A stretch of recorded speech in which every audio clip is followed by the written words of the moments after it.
Diesel ದರ ಏರಿಕೆ ಖಂಡಿಸಿ ಬಿಜೆಪಿ ನಡೆಸ್ತಾ ಇರುವ ಅಹೋರಾತ್ರಿ ಧರಣಿಗೆ ಶಾಸಕ ಪ್ರದೀಪ್ ಈಶ್ವರ್ ವ್ಯಂಗ್ಯವಾಡಿದ್ದಾರೆ.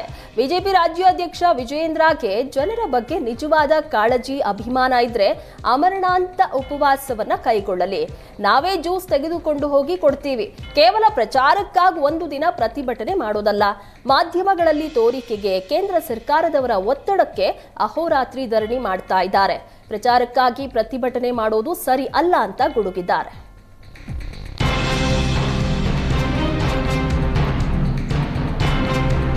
ಕೋಮು ದ್ವೇಷದಿಂದ 18 ಬಿಜೆಪಿ ಶಾಸಕರ ಅಮಾನತು ಮಾಡಲಾಗಿದೆ ಎಂದು ಶಾಸಕ ಹರೀಶ್ ಪೂಂಜಾ ಗಂಭೀರ ಆರೋಪ ಮಾಡಿದ್ದಾರೆ.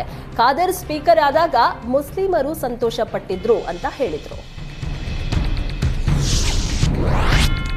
ಕೋಮು ದ್ವೇಷದಿಂದ 18 ಬಿಜೆಪಿ ಶಾಸಕರ ಅಮಾನತು ಮಾಡಲಾಗಿದೆ ಎಂಬ ಹರೀಶ್ ಪೂಂಜಾ ಹೇಳಿಕೆಯನ್ನ ಶಾಸಕ ಆರ್.ವಿ. ದೇಶಪಾಂಡೆ ಖಂಡಿಸಿದ್ದಾರೆ. ಸ್ಪೀಕರ್ ಸ್ಥಾನದಲ್ಲಿ ಯಾರೇ ಇದ್ರೂ ಧರ್ಮದ ಪ್ರಕಾರ ನಡೆಯಲ್ಲ. ಸ್ಪೀಕರ್ ಪಕ್ಷಾತೀತವಾಗಿ ನಡೆದುಕೊಳ್ತಾರೆ. ಯುಟಿ ಖಾದರ್ ಆದರ್ಶ ವ್ಯಕ್ತಿ.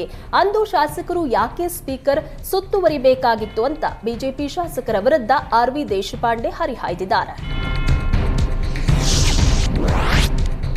ಗ್ಯಾರಂಟಿ ಯೋಜನೆಗಳಿಂದ ರಾಜ್ಯದ ಆರ್ಥಿಕ ಪರಿಸ್ಥಿತಿ ಸಂಪೂರ್ಣ ಹದಗೆಟ್ಟಿದೆ ಅಂತ ಪರಿಷತ್ ಸದಸ್ಯ ಎಚ್ ವಿಶ್ವನಾಥ್ ಗುಡುಗಿದ್ದಾರೆ.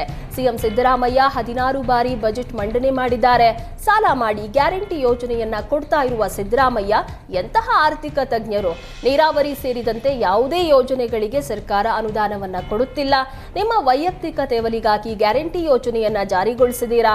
ಫ್ರೀ ಬಸ್ನಿಂದಾಗಿ ಮನೆಗಳಲ್ಲಿ ಒಡಕುಂಟಾಗಿದೆ. ಗೃಹಲಕ್ಷ್ಮಿ ಯೋಜನೆಗೆ ಯಾವುದೇ ಮಾನದಂಡವಿಲ್ಲದಂತಾಗಿದೆ. ಸಿದ್ದರಾಮಯ್ಯ ಅವರಿಂದ ಇಂತಹ ಆಡಳಿತ ನಿರೀಕ್ಷೆ ಮಾಡಿರಲಿಲ್ಲ ಅಂತ ವಾಗ್ದಾಳಿ ನಡೆಸಿದ್ದಾರೆ. ಬಿಜೆಪಿ ಪ್ರತಿಭಟನೆ ಬಗ್ಗೆ ಸಚಿವ ಸತೀಶ್ ಜಾರಕಿಹೊಳಿ ಕೌಂಟರ್ ಕೊಟ್ಟಿದ್ದಾರೆ.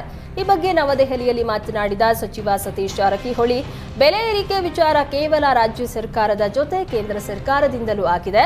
ಕೆಲವೊಮ್ಮೆ ಸಮಯ ಮತ್ತು ಪರಿಸ್ಥಿತಿಗೆ ತಕ್ಕಂತೆ ಬೆಲೆ ಏರಿಕೆ ಆಗಿದೆ. ಗ್ಯಾರಂಟಿಗೂ ಮತ್ತು ಬೆಲೆ ಏರಿಕೆಗೂ ಸಂಬಂಧ ಇಲ್ಲ.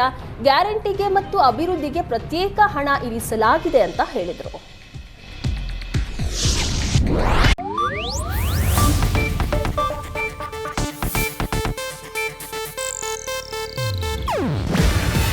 ಇದು ಏಷ್ಯಾನೆಟ್ ನ್ಯೂಸ್ ನೆಟ್ವರ್ಕ್ ಪ್ರಸ್ತುತಿ. ನೀವು ನೋಡ್ತಿದ್ದೀರಾ ಏಷ್ಯಾನೆಟ್ ಸುವರ್ಣ ನ್ಯೂಸ್.